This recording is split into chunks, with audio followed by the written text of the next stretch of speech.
Raúl Castro sabe perfectamente, conoce sus limitaciones. Y él sabe que él no es Fidel, que él no tiene el carisma de Fidel.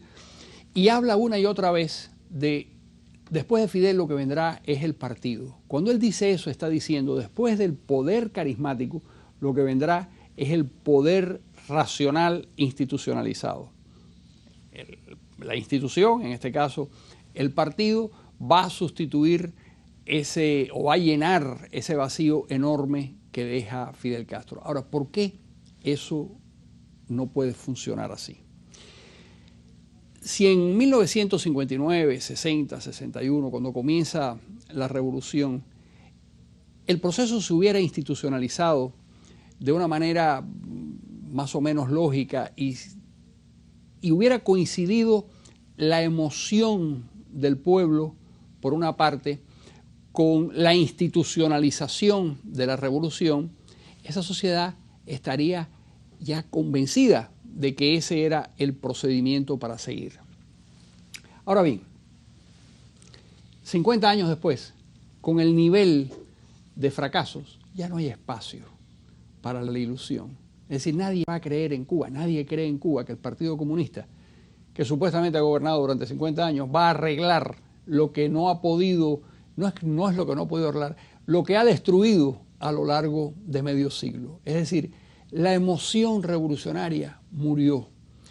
El fidelismo queda como una emoción irracional por el líder carismático, pero Raúl Castro jamás podrá levantar un tipo de vínculo emocional o de vínculo político con una institución que ha perdido todo género de crédito.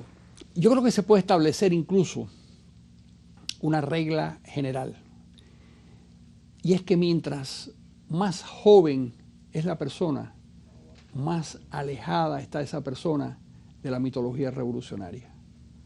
Los que quedan en el entorno de Fidel son gente que ya no tiene, que no pueden mirar hacia el futuro porque sencillamente por su horizonte vital se agotó, ya no tienen otro futuro que esperar la muerte pacientemente, y a esas personas las inquieta mucho cualquier tipo de cambio. Pero los jóvenes que tienen una distancia tan grande desde el punto de vista histórico y desde el punto de vista emocional del proceso, de lo que allí llaman el proceso revolucionario, son gente totalmente despegada de ese gobierno, que no pueden sentir ningún tipo de vínculo emocional o de vínculo político con un régimen que tantos disgustos le ha producido.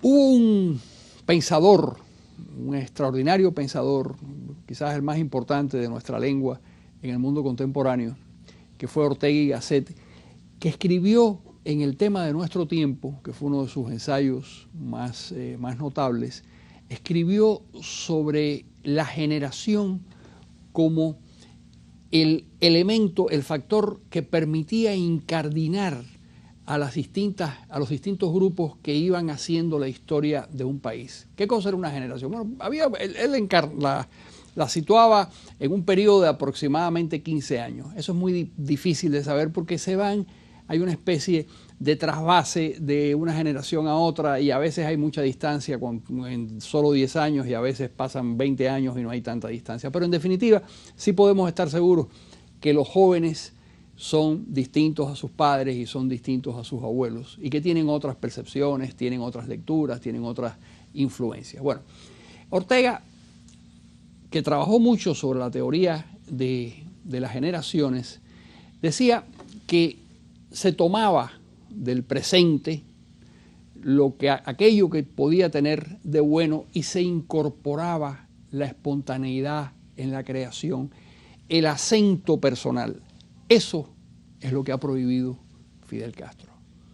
Fidel Castro congeló durante muchísimo tiempo todo lo que tenía que ver con el cambio.